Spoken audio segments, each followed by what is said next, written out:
You are now politicking with Poe.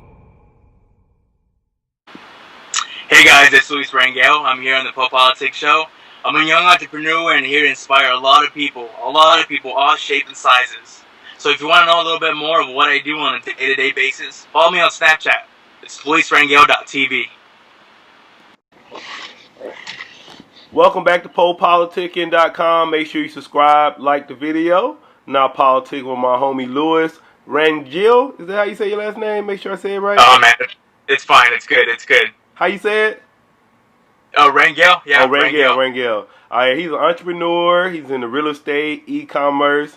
I watch your Snapchat, just overall hustler, motivator. I like you, man. How you doing? Pretty good, man. How you doing today? I'm doing great, man. I know it was your birthday a few days ago, so happy birthday. Oh, thank you, man. Thank you. Every day is my birthday the way I feel it, man. I'm just so blessed to be here, wake up every morning and go to sleep every night, so feeling really blessed. All right, yeah, and I want you to, like I said, I've been following you on social media a little bit. I follow you on Instagram and Snapchat, and I just see a very motivational, inspiring person. So I just want you to talk about your background a little bit, let the people know a little bit more about you. Okay, no problem. Yeah, I'm a young entrepreneur here. I'm located in San Antonio, Texas. I'm a little south, so it's a little hot out here. So market's always hot, just like the weather. Within real estate, like I said, I have a couple properties that I own, multiplexes, investor. Real estate is great. E-commerce, I do a lot of e-commerce too, online business. I mean, you can see Walmart, Target, all the places just going out of business because everybody's shopping from their house now. Mm-hmm. And it's the same thing with motivation. I feel it's just the grind and hustle, that brings people together, like-minded people, entrepreneurs. It's a really fun thing once you get into it and start learning what actually the entrepreneurship side and the motivational side. It just comes with it. It's just one of those things. As being an entrepreneur, you have to be very positive. You have to be very like-minded with individuals that your circle. You have to create your circle. You can't let the circle create you. So that's pretty much my background, the stuff that I do right now. And then take us to so.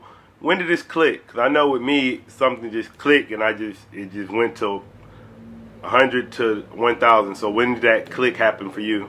That's a very good question.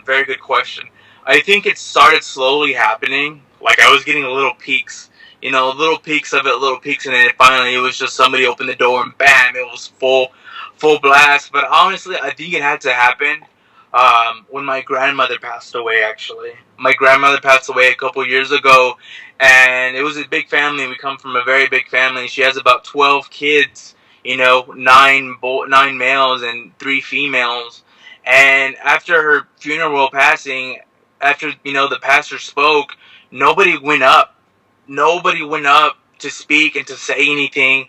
And something inside of me, whether it was me or something that I had, something just grabbed me and pulled me onto that stage. Pulled me onto it, and I just spoke. And it just came naturally. And I started noticing, wow, like how natural I was at this. I never put myself in a position like that. And even her own children were on that stage after the pastor spoke. And I just went up there. And literally, I feel after that happened, everything started changing. That's the first time I ever had my father say that he was proud of me. That was the first time many of my peers, many of my family started looking up to me and just asking me off of that one little thing. And that one little thing I think it was like I just got jumped. Either it was sink or swim, and I just started swimming. So I would say that right there, that moment is when I really became self-aware of who I was. And it just started happening. It was one thing after another, and I just built that momentum off of that. And just like you said, I was at 100, but now I was reaching these levels of 1,000, 10,000, 20,000, and every time it's something new, I'm just on another level. All right. And then I watch your snaps, so I know we attend the same university. We both attend Roland University. You listen to a lot of audiobooks. Mm-hmm, so who are some of your favorite authors in your books? Oh man, I have so many. It depends. It's just like music. I think of audiobooks and books like music. You know how sometimes you're just in the mood for certain music? It's the same thing. It depends what you're going on through life. What kind of books you get to. But right now, at the moment, my favorite ones, I would say John Maxwell. I'm not sure if you're familiar with John Maxwell. I Yeah. feel like John Maxwell is the King Solomon of our time sometimes. I mean, it's just, it's just some of the passages he says from the Bible, or, I mean, whether you take that religious base off of it or just take it for what it is, I mean, it's just his. I really feel my soul every time I listen to his words, and the voice, too. Because, I mean, you can listen to a great book, but if the person who's speaking the book doesn't have that, I don't know how to say it, doesn't have the voice for the book, I mean, you're just going to go left field. But right now, I think John Maxwell for me, I guess at the time in my life, the stuff that I'm going through right now, the leadership that I'm trying to build, the character, the personal growth, the self-motivation, for right now, John Maxwell for me is doing it at the moment. All right. And then who did you? I know they always say you have to have a mentor. So who are your mentors, and how did you contact them and link up with them? In the beginning on mentors, I think books were my mentors in the beginning because I didn't even know what a mentor was. To me, a mentor was just somebody who was older than me and just knew what they were doing. I never really saw it as a guidance. So it all started with Rich Dad Poor Dad with Robert Kiyosaki with his real estate books. From then it went on to Tony Robbins with some of his motivation, and John Maxwell. Right now for the e-commerce, I do have a mentor, a good buddy of mine. He's actually kind of close by to where I live. He's teaching me everything he knows, and I mean, what a mentor really is, when I really figured out what it was, it's a time machine. A mentor is a time machine. So if that person took 10 years to get there, and he's teaching you and giving you all the knowledge and guidance, now it's going to take you a year, 2 years. So a mentor is very, very, I think, one of the main reasons why I'm successful in some of the areas I am, the mentorship, whether it's a book or an actual physical person. It's that time machine that he creates. And then how did you get into real estate? My parents always had a property. My dad always had one or two properties, and it never really hit me much. I would just manage them. It wasn't really much to me. And then after the self-awareness and everything started happening, I was like, you know what? I can do this too. So I started reading all the Rich Dad books, doing all these things. I mean, it's just like any book you read. You have to take the meat and leave the bones. You have to take what applies to you, and what doesn't apply to you, you can just put it to the side. So I started reading one book after another book, and then I was about to sign a new apartment complex lease. I never really much was the person to own a home or to own any kind of physical property until I saw a man there in his late, probably about 60s or 70s, trying to get an apartment, and it just hit me. Do I really want to be at that age? Paying somebody else's mortgage? So that's when I started looking into it, and as soon as it happened, I had so much knowledge, and I just applied it. And literally, I got a property in probably about 2 weeks, and then I got another one and another one, and it just happened. It was just so easy for me because the knowledge that I had, that structure, and that background already. And then how did you get into e-commerce? E-commerce. Well, I always find the thing about business. It doesn't matter what kind of business you have. If you feel you can't bring value to people or whatever kind of service you do, if it doesn't bring value to business, I don't care what it is, it'll go away in 5 years, 10 years at the most. So the reason I got started is I'm really big on books. I read probably about 2 or 3 a week. That's my goal, maybe 2 audiobooks at the same time. So I started off with a bookstore, actually. I would go to places, get books, sell them online, and I wasn't even talking much. I mean, I make profit on it, but my goal was more to get those numbers, start making those transactions happen. So I started off with a bookstore. I was very successful with it. I mean, on the side, I was making about 2,000, 3,000 profit after the books and everything selling. And I would sell probably about, I would say 20 to 25 books a day sometimes. It's really good. It's just e-commerce has so much out there. Whether you use eBay as your platform, if you use Amazon as your platform, whichever it is, you just got to find out who your customers are and what market they're in. From that, I started doing other things. Now I have a warehouse on Amazon. It's great. I'm selling I'm selling toys right now. I sell everything. Furniture, barbecue pits. Right now, Halloween's coming up. My store's full of Halloween things on there. So just doing that, just putting more stuff on there. But e-commerce, I mean, if nobody's in it right now, I definitely recommend start looking into it.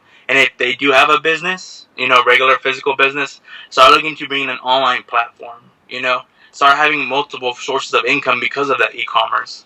Yeah, I say you was kind of going to the next question. I was going to say, what advice would you give to anybody that wanted to get more in depth with e-commerce?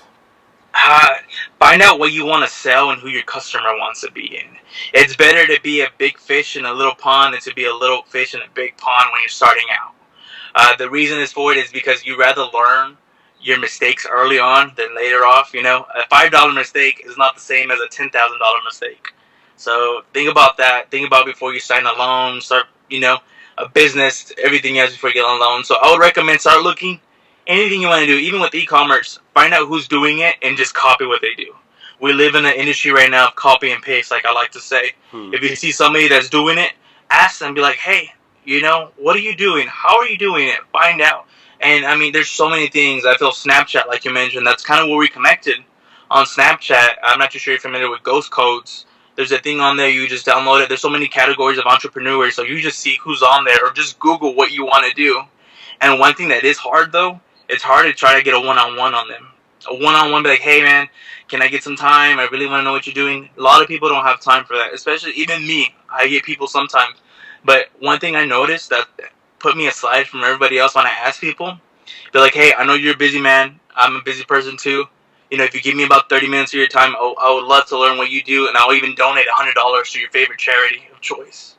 People will love that. I mean, people don't want the money, but when you feel that you give that money to something else, to a cause that they like I started doing that off with the Boys and Girls Club, and I gave one of the mentors, he's not really a mentor, but just to learn from him and what he had to say. I mean, it was $100 well spent. Well spent.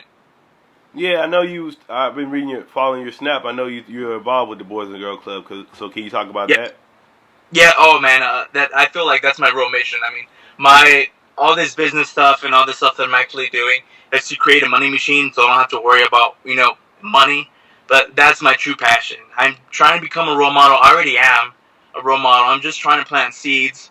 Growing up, I didn't have that big brother influence, and I feel maybe if I would have had that, I wouldn't have been such a troubled child.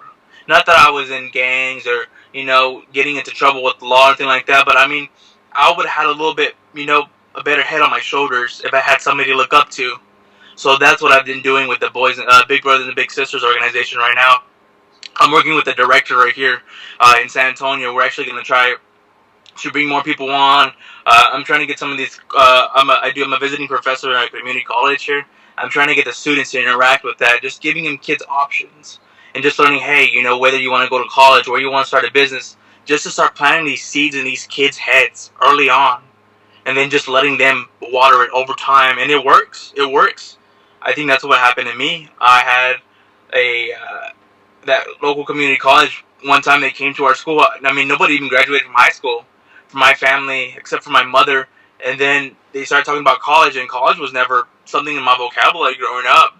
They just started planting seeds, and that's exactly what I'm trying to do with this organization, is just plant seeds, create better role models. I mean, I just hate these kids get influenced by the streets. These kids get influenced by music, by what they see on TV, and they think that's what it is, It's all fake, it's all fame.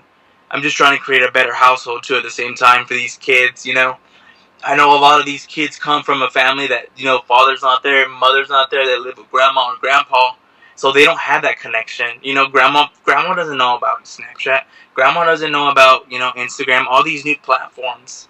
So at the same time, I use these platforms to speak to these kids, not through communication, but letting them know, hey, how would it feel for you to create the next Snapchat? How would it feel for you to create that next Instagram?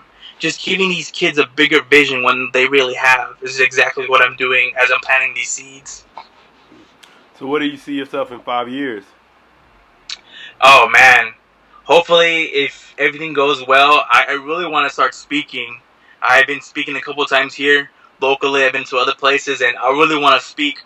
Not really as a motivational speaker, because I feel motivational speaking is just giving advice. I feel when you give people a story, as just being a speaker, I give them my background, my struggles, the stuff that I went through, people listen to you more when you tell them your story, because they know you've been through it. You have experience. It's not like, hey, I read a book, now I'm going to tell you everything that I know about the book.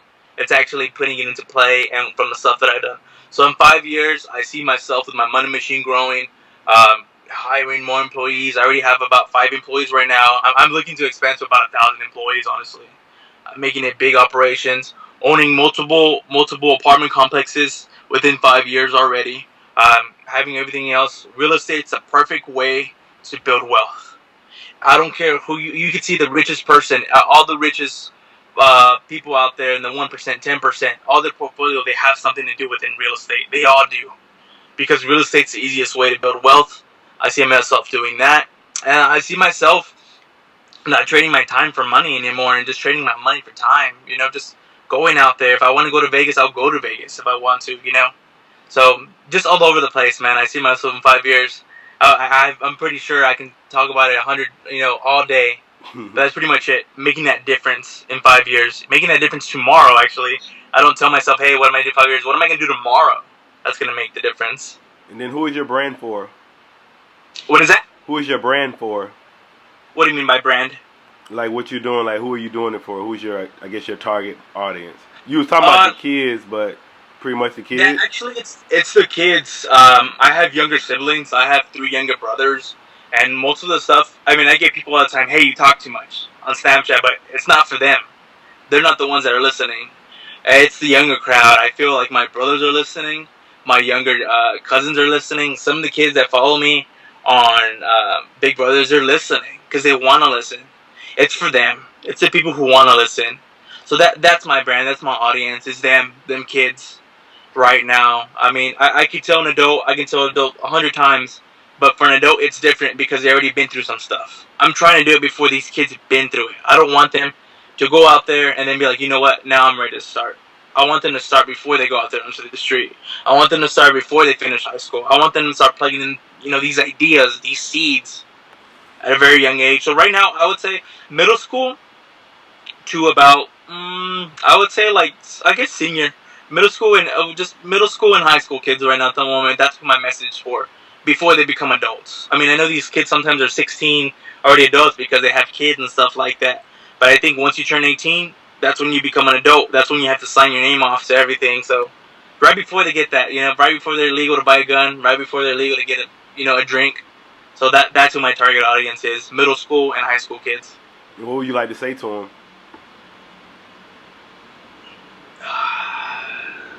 That it's crazy. It's crazy, but just keep going. Just keep going and keep going at it, and eventually it'll happen. It's hard too because it's hard to create confidence in a child sometimes from all the stuff that they've been through. But just to let them know, hey, it all works out at the end. It really does. It really does. All right, man. I want to say thank you for coming through Politics with me. All right, thank you, man. Thank you for having me today. You want to tell them your social media and everything? Yeah, of course. Hey, guys, if you want to go ahead and follow me on Snapchat, I use other platforms, but Snapchat's pretty much the heaviest. It's luisrangel.tv. Maybe Chris can put it on the link or somewhere on the page if you want to follow me on Snapchat. I have Instagram, I have Facebook, all that, but right now, Snapchat's basically my main platform that I use. So Snapchat, it's luisrangel.tv on there.